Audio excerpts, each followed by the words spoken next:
So I hope you have your tinfoil hat all made and cinched down tight over your ears. So take it away, Dave and Becky. Thank you, Nighthawk, and welcome to Dave and Meckies. Meckies. Woo! Shiny setup. Found the mute button. On WCC, we are coming to you from Australia, the land down under, for Revolution Radio and freedomsims.com and revolution.radio. Yes, it's a real place. Yes, and we haven't fallen off the flat earth. We're not crisis actors. This is show number 480. No, 548. 548. That's right. Just checking you still. That's what I said. 548. 8, 40, and 500. That's a lot of shows. That's what I said. Don't mess me around. And it also means that we're almost in our 11th, or we almost concluded our 11th year on the air. 11th year on the air. That's a rhyming slang. It is home to fresh, unadulterated ideas and conversations in the chat room and a place to get your merch. Hurrah! You can catch us on air on your smart device. Grab an app to listen anywhere or listen at home on the Grace Tabletop Digital Radio. Bill Grant was on Solaris' show, and if you missed it, that's okay. It's okay. You know why? Because you have got free access. It's okay. It's all right. I mean, you should try to catch it, but you've got free access to the archives. And Solaris also published a new book recently, and we're going to have it on the show. Yes, we will. In the future. Talking about that, Solaris, thank you for agreeing to be on the show. We'll figure out which day is best for you, and then we'll have you here, and you can talk all about it, plus other stuff, hopefully, as well, because Solaris has got a pretty good show, and she is a researcher. She is a documentary maker. She is an experiencer. She is a practitioner, a truth seeker, and a whole bunch of other stuff. Now, before we start broadcasting at you in anger, we would like to acknowledge the traditional custodians of the land from which we broadcast. Dave? I'm broadcasting out of Darkinjung country. And I'm coming to you on the radio waves from Darak country.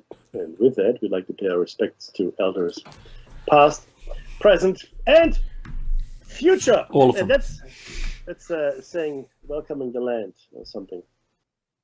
That's goodness. We should do it. We should recognize who was here before us, so we will know where we are going. And there is no when. There is no when. There's no when. Okay, it's every when. This is the thing, right? People talk about the dreaming, and most white folk, well, no, sorry, that's not true. Most non-Aboriginal people think of the dream time or the dreaming as a place in the dim and distant past, akin to a golden age, with which we're all familiar from other cultures. Now, I believe that other cultures, over time, forgot that this golden age, the dream time, the dreaming, is actually all around us all the time. We just can't get there anymore, right? That's the thing. We can't get to it anymore. And that's really the thing. It's not like, it's over now. The dream time is done. We're finished with it. No more golden age. No, it's gone. No, not at all. But rather, we need to make sure that we can somehow access it again, because it's still there. It's still there. It's still there. It's never went away, because it can't. It's a non. Okay, what in our physical terms here? Okay, it's a non-local, non-temporal phenomenon, right? Non-local, non-temporal. Very hard to get your mind around, because obviously we don't operate in the non-local, non-temporal environment. And by local, I mean any point in space, and temporal, any point in time. It doesn't have space, and it also doesn't have time, at least not the way we understand it. I just posted something into our chat, so have a look at that. Thank you, sir. I'll take a look at it. Here we are. I'll read the headline. Why the past, present, and future may exist all at once.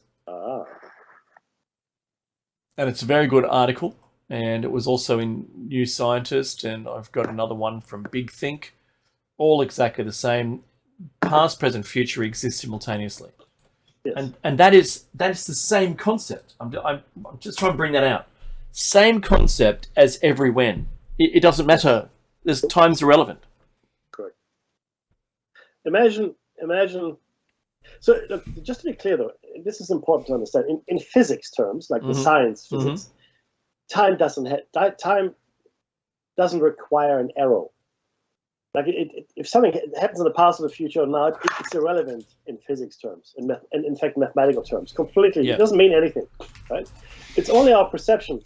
It's our perception of the illusion of the flow of time. Sounds like your C-3PO caught up in all those wires in the Millennium Falcon. I know, right? but that's what it is, though, right? It is. So time, in and of itself, in my opinion, doesn't actually exist. It's not the thing that exists as something, because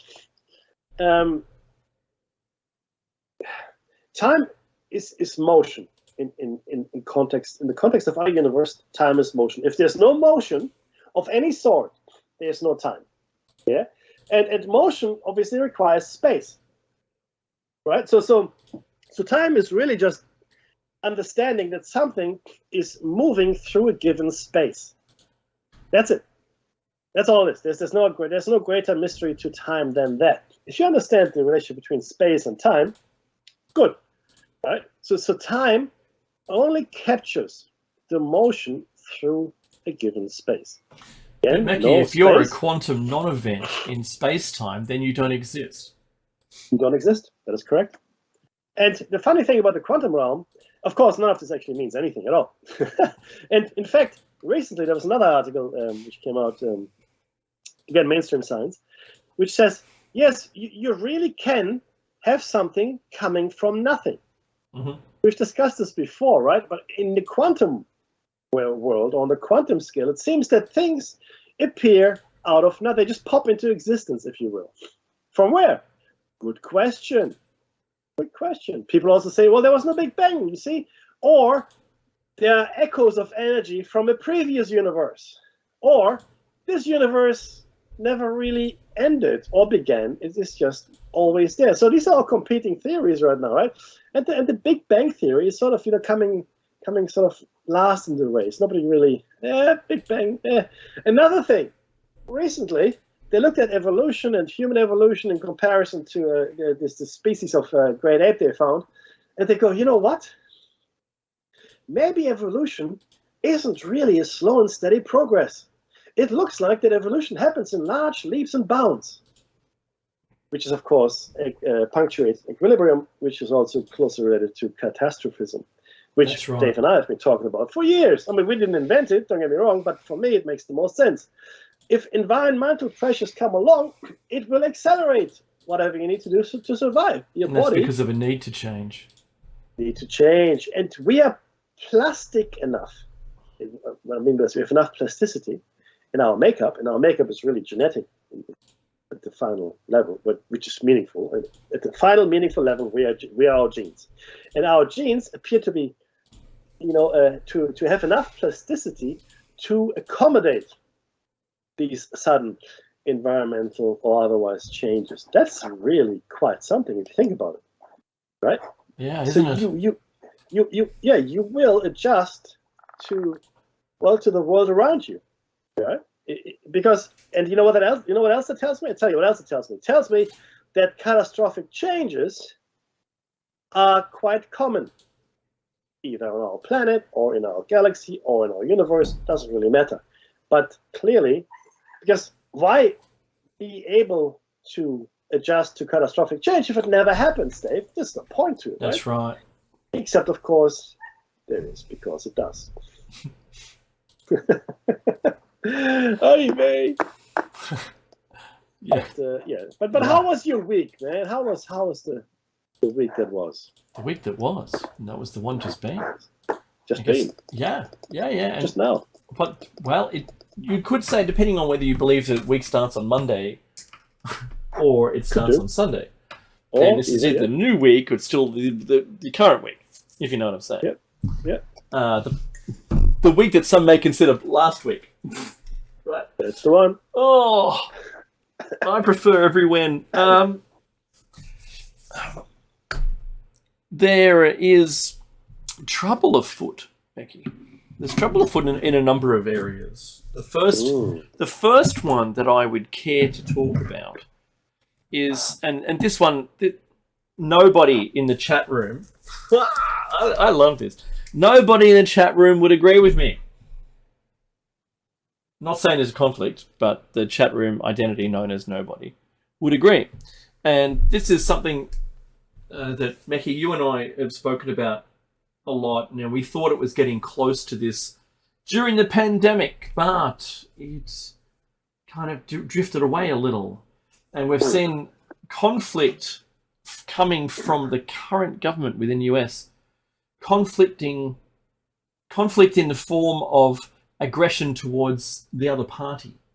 In fact, labeling them terrorist. Something really interesting. Is this, I can see nobody's typing, is this the beginning of a conflict within the US? Another civil unrest or civil war? Because imagine, and this topic came up today. Hi, I'm nobody and nothing. He says nobody. I'm presuming male. Says that in the chat room, and then it's because the polarization that occurred at the Trump, Clinton election, and then the Trump-Biden election, where they just pulled out Bush. all the stops. They pulled out all the stops to ensure that Biden would win, regardless of whatever happened, right? And then Trump called out that there was electoral issues. That's all I'm going to say about it. And then calling out the right as being, America's terrorists or right-wing terrorists. I think it's really hard. Now we know that the right's voice is pretty much censored. You're, in social media. You can't. Let's say you're silenced if you were to speak out on behalf of the right because you're not meeting the narrative. And the narrative is something that is now guided by the leaders. And I just remember, I love the leader. Meki, I know you do too. And there's a lot of people... I love the leader more than you, and I will continue to love the leader also. Yeah, if there's more than one, I love them all. All right, I don't mind. Yeah, and the AI. Truly, I love the AI. 365. That's right. I just need February 29 off, that's all. I'm sure that's granted for you. Woo-hoo! Hey! Now, if the point I think here is only a question. And is the US vulnerable to an uprising or an uproar which might cause or instigate another civil war? And I think yes is the answer. What it is, I don't know. I agree. I saw quite a few people. It seems fragile at the moment, and that's to my opinion. It is. The funny thing is there's quite a few people on Facebook that were discussing this, and someone posted a recent survey that was conducted in the United States. I don't know how big the survey group was, but the question was, do you think a second civil war is imminent? Oh, really? They asked it? Yeah, they asked it. Good grief. And yeah, I know, right? A fairly large, I guess sort of a majority of all the people surveyed said yes, there will in fact be. Let me see if I can find it, and then I'll. But yeah, so essentially, quite a few people said yes. There was different Republicans thought more likely than Democrats. But wow. They were all above, from memory, all above 40%. When it came to their opinion of whether or not we will have a civil war in the United States. So, look, the fundamental rift between people has gotten so deep in America that I think any reconciliation that doesn't involve a call to arms might be impossible, because it is not even states versus states, and they're not even divided over an issue like slavery, for example, or things like that. So it's not North versus South. It's not abolitionists against slaveholders. It's not that. What it is, it's the enfranchised, and it's the disenfranchised. Okay, it's the people that are actively participating and the people that have been excluded. It's country versus city. It is the I guess the working class to some extent, I guess to a fair large extent, against the privileged classes, and that's anyone. Yeah, I guess, that's evident. With a white collar job type arrangement. Now, those because it is not geographic, not really anyway, right? Yeah. It'll be. I don't even know how it's going to manifest itself, but the whole country could just implode. And don't forget, right? This is the dangerous thing here. If you think about it for a second, there are 350 million or so firearms in private possession in the United States. And there's lists with those people's names on it, right? Yeah. So I don't know. Look, I wonder, and look, the chat room's really cooperative today, and one of those things was a cold civil war. So the difference between a cold and a hot one is hot is active, with assets. You might call them, the ammo box, right? This is the thing right now. Could you consider it a cold one currently? I think Biden's speech labeled it already. Yes. Where he was kind of Hitlerish with the red background and the... I'm just saying. It almost went hot when at the end of the election were storming the Capitol. Oh, but two things. So, they weren't armed going in there, number one. Two, it was an Occupy organization. That's all I'm saying. And they weren't trying to topple the government, which is... That's huge. No, actually, there were elements in that crowd that want to drag out the senators and especially... Yeah, I'm going to call those people, rent a crowd. Doesn't matter.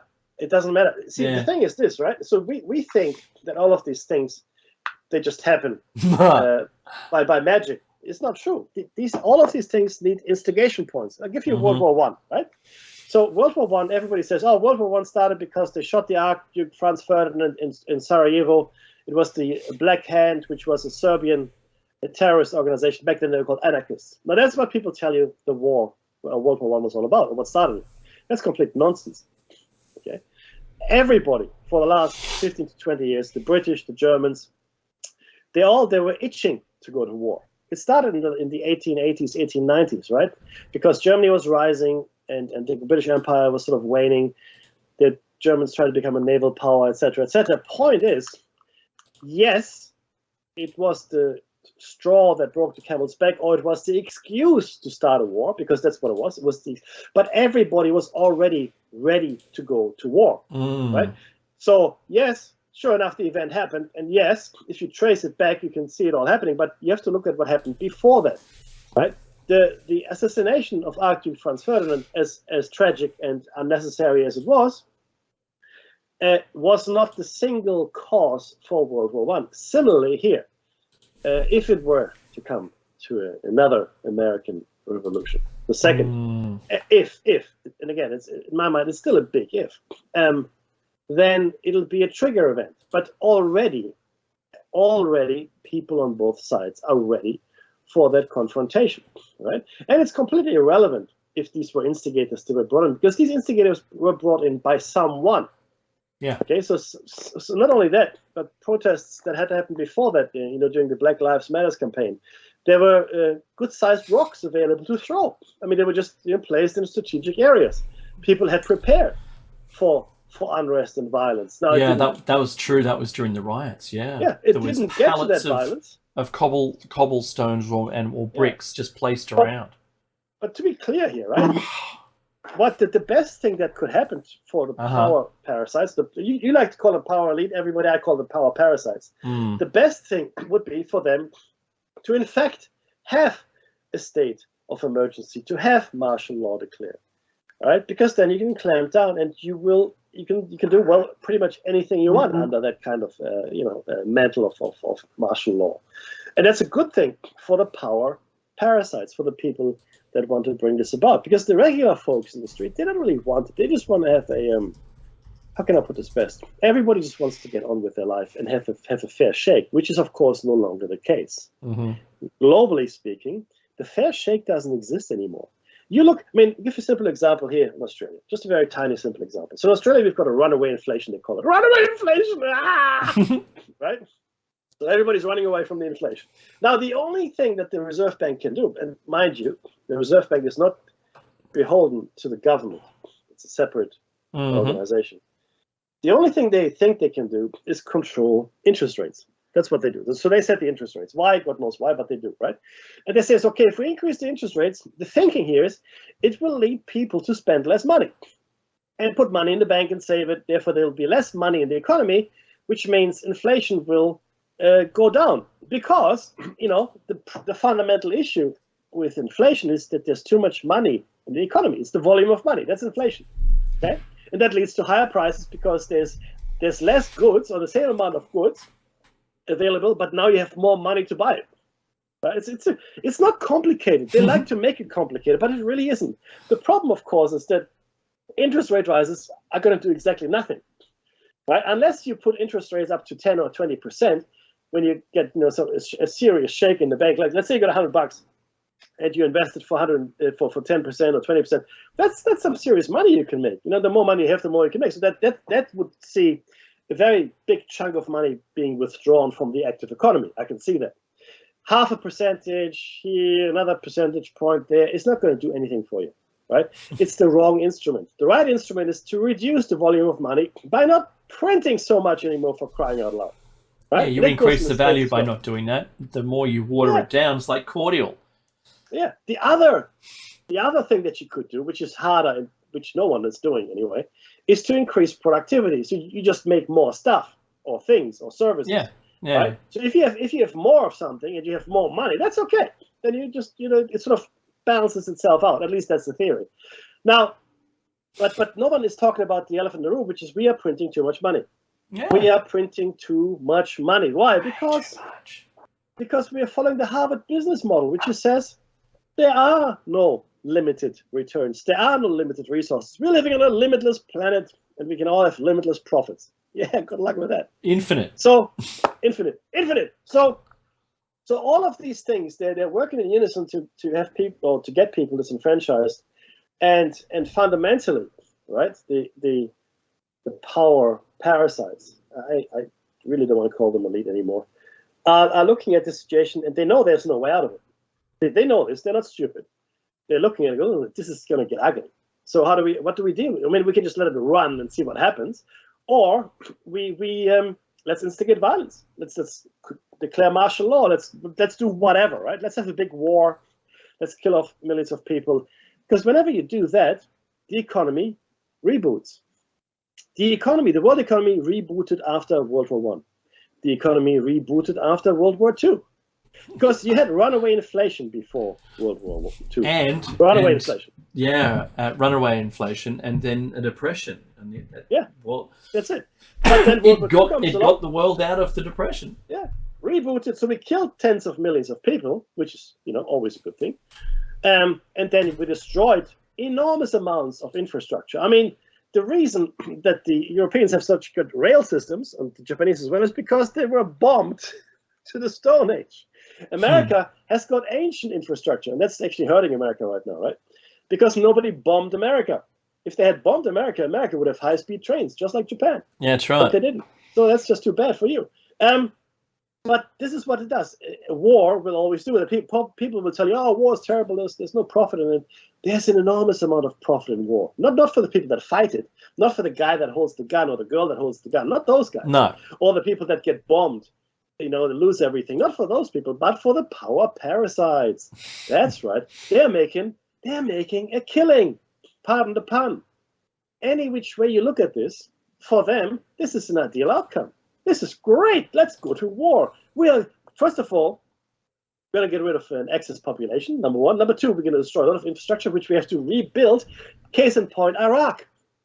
They bombed Iraq to the Stone Age, and then they went in, uncontested, right? Halliburton and co. went in to rebuild it. It cost hundreds of billions to rebuild Iraq. And Halliburton got the contract from its former CEO to do that uncontested. There was nobody went to RFP, request for proposal. Hey, everybody in the marketplace, why don't you come and tell us how much it'll cost if you rebuild Iraq? No.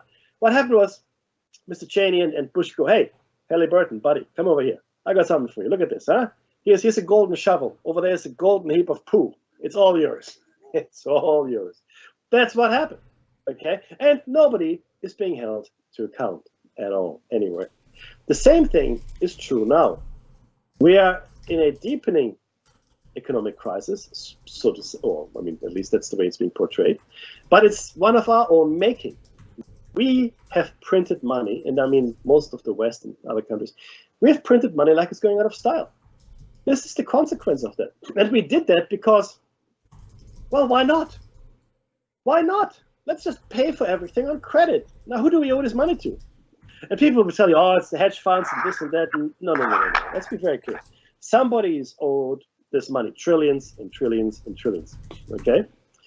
No, actually, I don't think so. Nobody in the chat room just said, I think the parasites are only scared of civil uprising.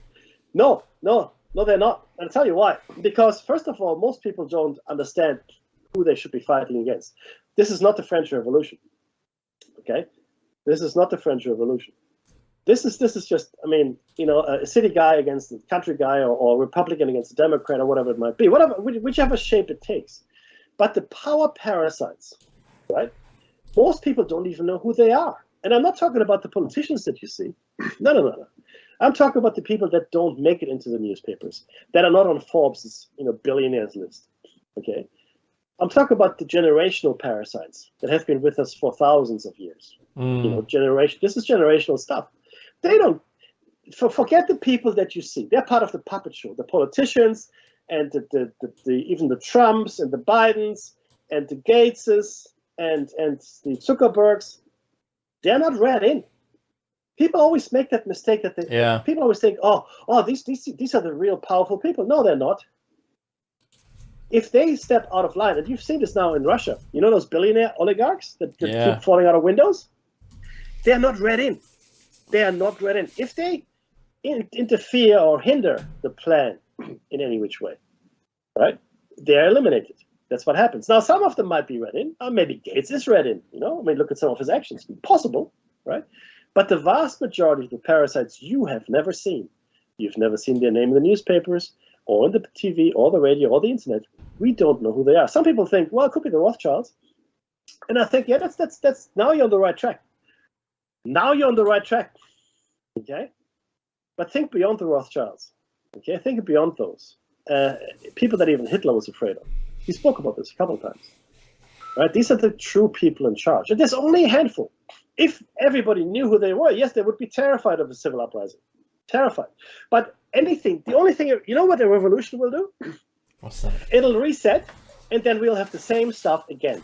Nothing will change. Yeah. Because you look at the world history. Look at all the revolutions we have had, all the successful ones. Right? The French Revolution, you'd argue, well, that was successful. Then you've got the revolution, the only slave revolt in the history of the world that ever succeeded happened in Haiti. Okay? They even fought the French army, and they won. And they have been punished ever since. Haiti, again, was the only successful slave revolution that ever took place. And they have been punished ever. Look at the state of Haiti today. Look at all the things that are happening there. Mm-hmm. Look at all the natural disasters and the man-made disasters in Haiti. Okay? And believe it or not,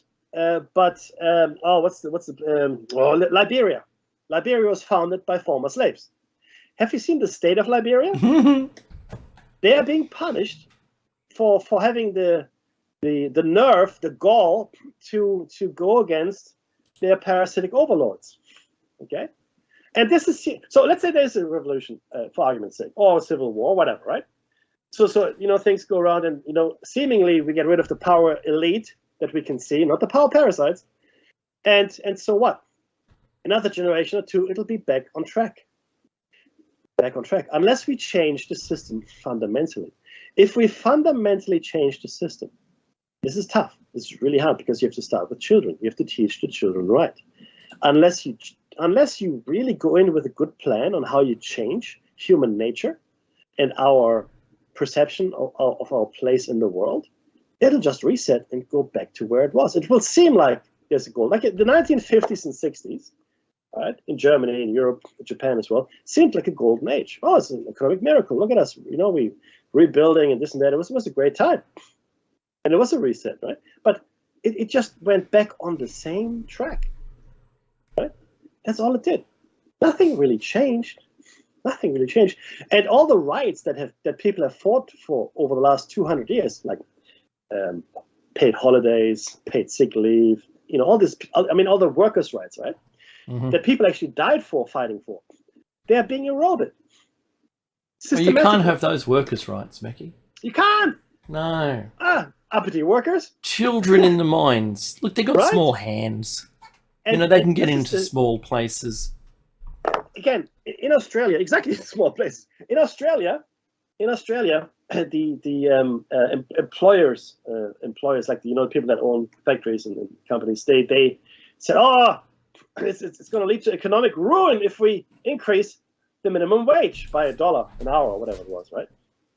The economy will collapse, blah blah blah. They have no interest.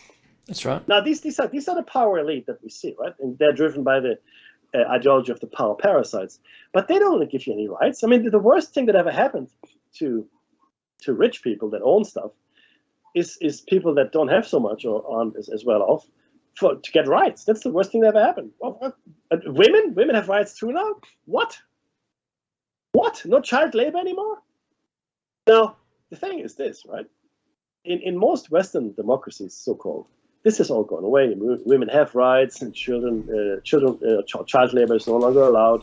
And then you follow the money trail to where the corporations are doing business now, because they will always follow the cheapest point on the planet. You will find a lot of child labor, and you will find no women's rights, and you will find the oppression of workers. Dave tells the story, which I love, about the suicide nets they have around the Apple building.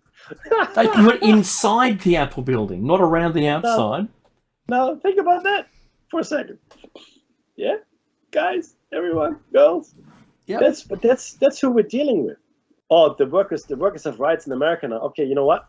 Let's go to India. Let's go to China. Let's go where there are no workers' rights. And then what happens, of course, is the American economy collapses, because what used to be, I guess, a fairly strong producing economy, especially car manufacturing, etc., it is now not. In Australia, we no longer manufacture cars, for example, right? That's right.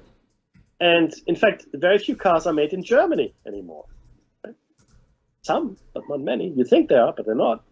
And you will find that the corporations move to a place which is, number one, has very low labor costs. Number two, very few laws inhibiting their operations. And three, a government that is willing to do whatever it takes to keep their business. Okay? So that's where we are, everybody. And this is not going to change until we change in the Western world and stop being consumers. Right? Stop consuming at the rate that we do. It's insane. We can't. By the way, hey, Mace, hey, Nobby, and hey, as a trip, how are you guys doing? Dave, it's insanity.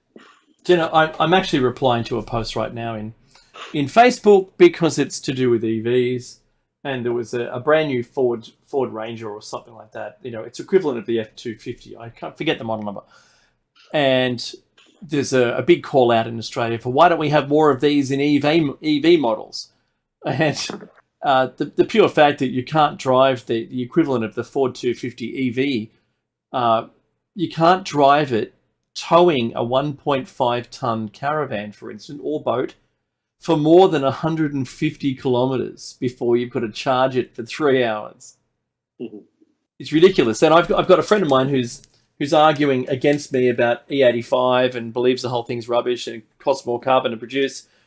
And then went on to list an amazing amount of things, like EVs don't need oil changes, oil filters, petrol, timing belt, electronic ignition, spark plugs, air cleaners, tune-ups, fuel filters, exhaust pipes, mufflers, fuel tanks, cam belts, camshafts, head gaskets, rocker cover gaskets, fuel injectors, clutches. I'm going somewhere with this. Hear me out. Auto transmissions, manual transmissions, CVTs, etc. That adds up to a lot of weight saved and cost. Well, the weight saved is hilarious because it weighs more. An EV equivalent weighs more because the batteries weigh more, and the cost is actually more expensive to buy an EV. But all of that aside, my response is all of those industries will collapse. Think about all those people that supply all those parts. Crazy, right? It takes 5 years to zero the carbon produced during the production of the EV and its associated parts and materials. It takes 5 years to zero the carbon. And that's only if you charge your EV by pure solar or wind at your property. That's it. Because if you'd put it on the grid, then you're just burning carbon. There you go. And you haven't saved back one bit of carbon at all. In fact, yes, they call it zero emission vehicles, but that's only while you drive it. Not the production of it and not the powering of it. And so this whole thing, and that's to save, and I'm going to step off my damn soapbox in a second, 2% of all the carbon in Australia is domestic vehicles. 2%. So even if you cut half of the vehicles today on the road in Australia, that means you would only be saving 1% of all of the collective carbon that the country makes. And that's the most ridiculous thing, because industry is doing zip, zilch, nothing, nada, nothing to do with reducing their carbon output, and won't do that until everyone's tired of EVs. Does that make sense? So the only people they're forcing this whole thing on is us, as people. Industry doesn't care. They don't care. There's not one lick of care coming from any of them going, oh, you know what? Yeah, we should reduce carbon. No one cares, because that affects their profit. They're not going to do that. Bunch of psychopaths. That the cross section of any successful business is a psychopath, right? And I think that's really, really interesting. So I'm going to continue to type in this post and step down off my soapbox. No. Oh, wait. And the last point is, and who's directing all of this? The government. Which I love the leader, by the way, and the AI. Love the leader. Yeah. So just in support of what Dave has been saying here, it's an important point he's making. So you have to understand that an electric vehicle runs on battery power. Now, batteries don't make energy. Batteries store energy, right? Until such a time when maybe we can generate electricity through the act of driving or via solar panels on the roof or some other ingenious method while you're driving, right? You're consuming stored energy. Now, this stored energy is coming from somewhere. And as Dave has said, the stored energy, the stored electricity that you're getting from a recharging station, it's coming out of the wall, Mackie. What are you talking about? It's coming out of the wall.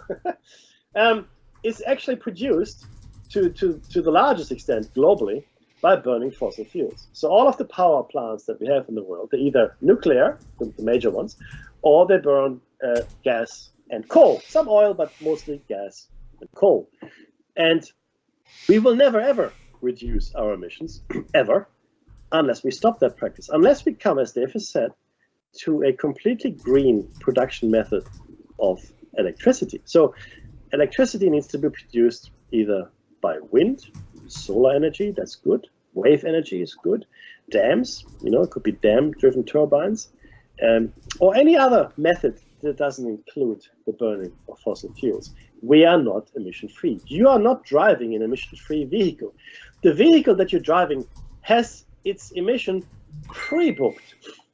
Right? You don't produce emissions as you're driving it. That is true.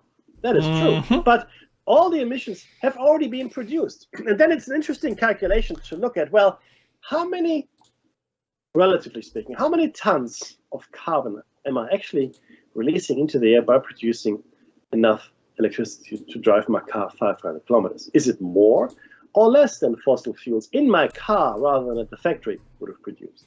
Right? Because the car manufacturing bits and pieces like this, still need tires, need a chassis, so you still have to make a car. Yes, it has a different engine, but you still have to manufacture a car, which is also coming at a carbon cost, right? Not only that, batteries don't last forever. 10 years, so 8 years to 10 years. Yeah. So what you need to do at some point, you have to take those batteries, and if you make millions and millions of these vehicles, you'll have millions and millions of batteries you now have to safely dispose of.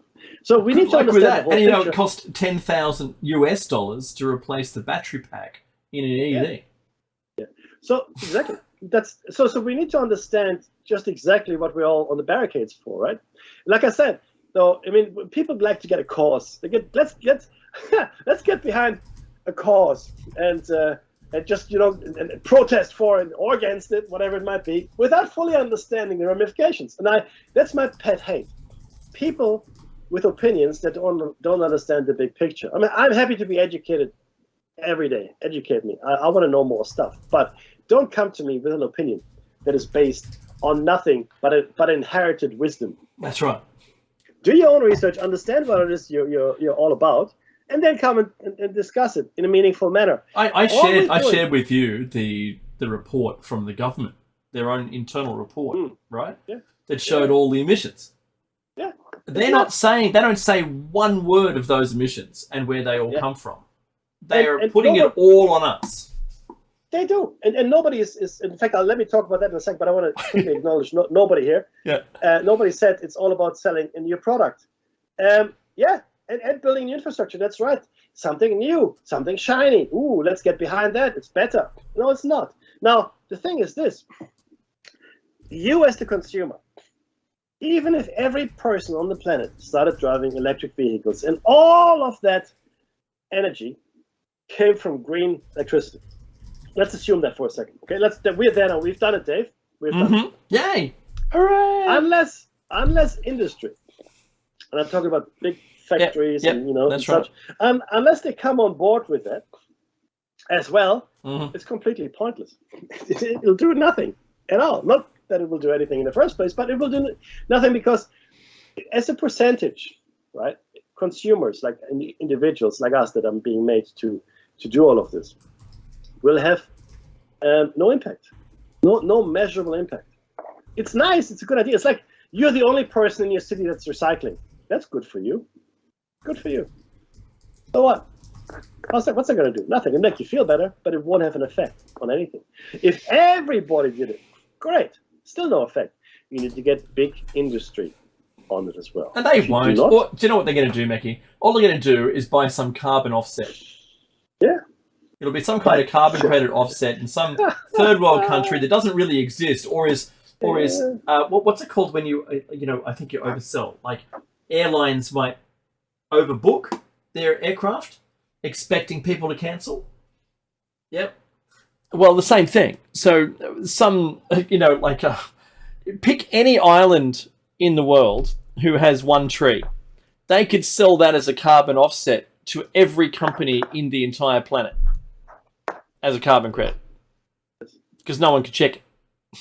It's like, where's all my gold? Remember when Germany said to the US, "Can we come and have a look at the gold that we gave you?" Why not? No. Why not? What gold? Well, were you? Were you?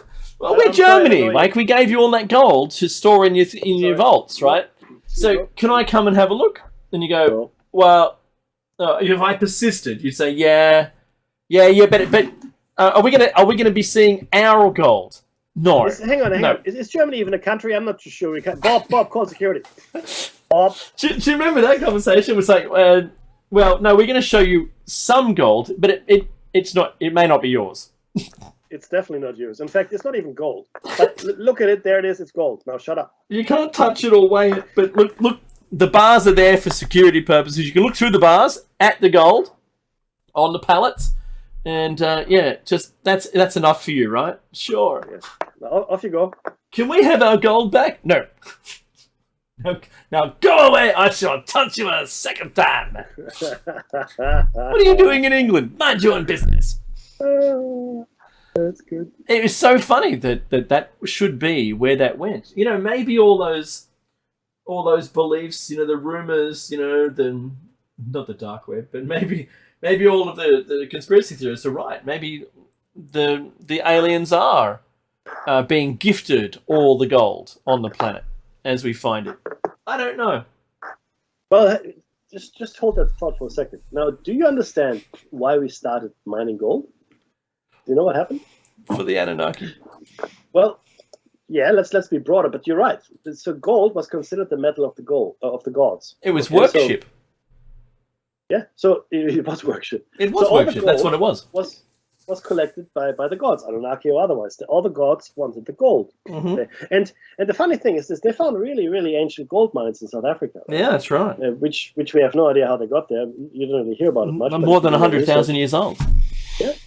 So this goes back a long, long time. And to be clear, if you've listened to our shows on monatomic gold and Ormus, orbitally rearranged that was like monatomic elements, first or second show, wasn't it, or something? It was. You will understand what the value of gold is. So the value of gold, if gold goes through certain transformational stages, it changes its molecular structure to a powder, a white powder. Yeah. So it basically loses its metallic bonds. Correct. And it's really strange what it does and doesn't do at that point, right? And then you heat it to a certain point, you cool it to another point.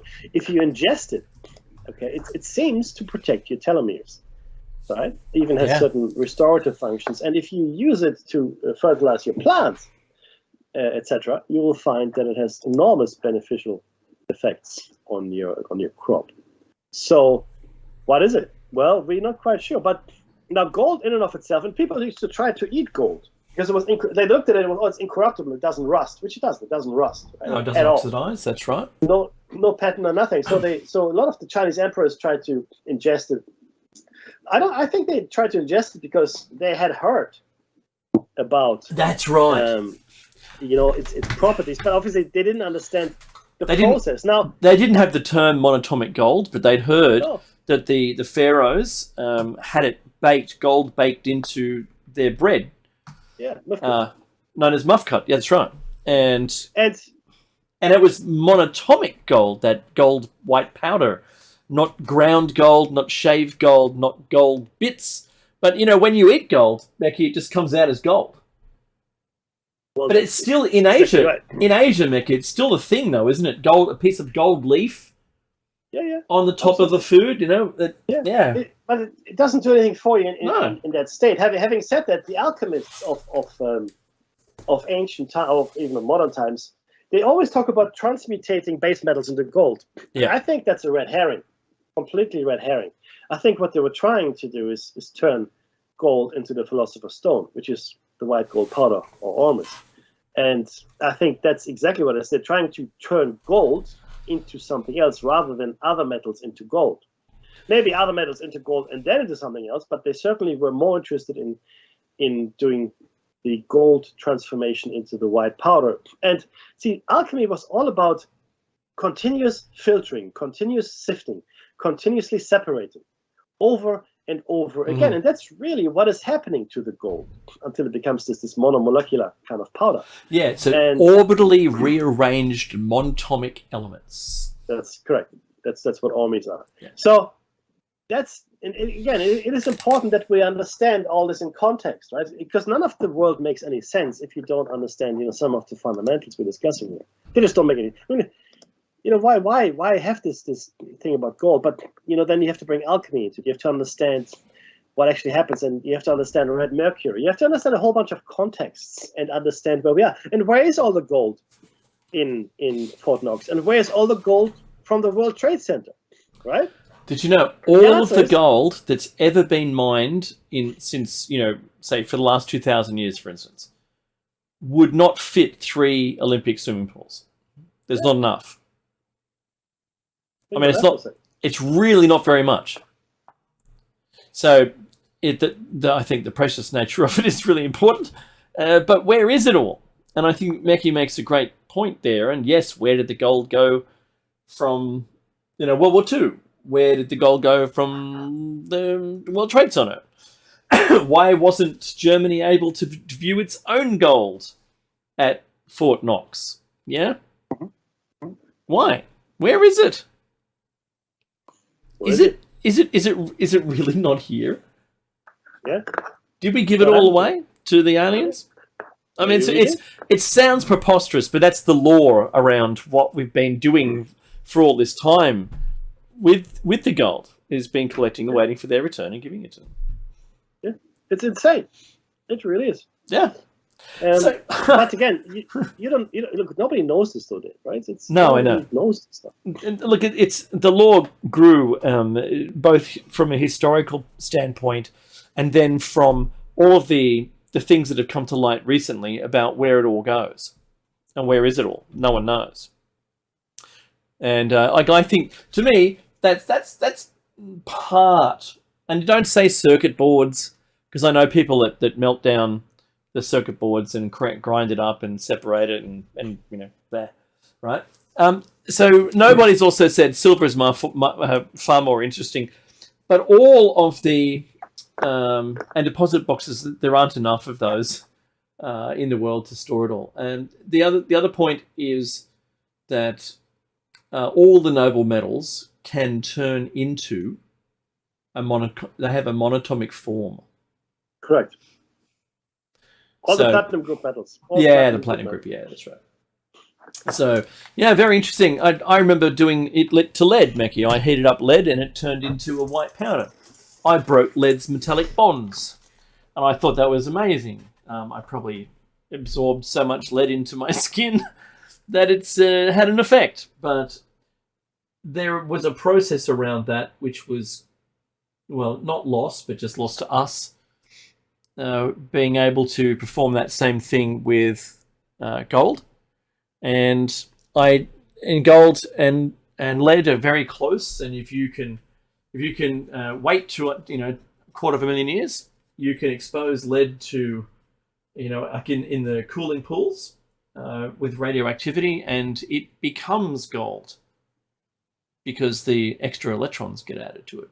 It's pretty cool. You just can't go anywhere near it. Not a cheap process either.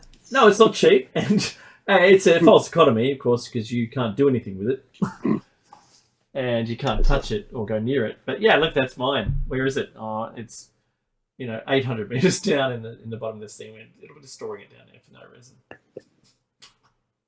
In the water, it's radioactive. We've only got 1 minute.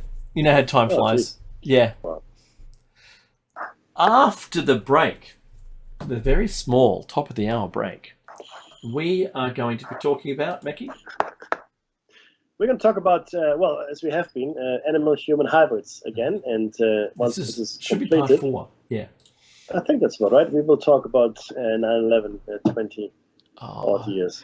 Yeah, we've given it the space it deserves from the anniversary last week.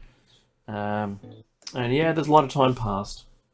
So, with respect to all of those who had lost someone, because people really died, and let's give it the respect it deserves.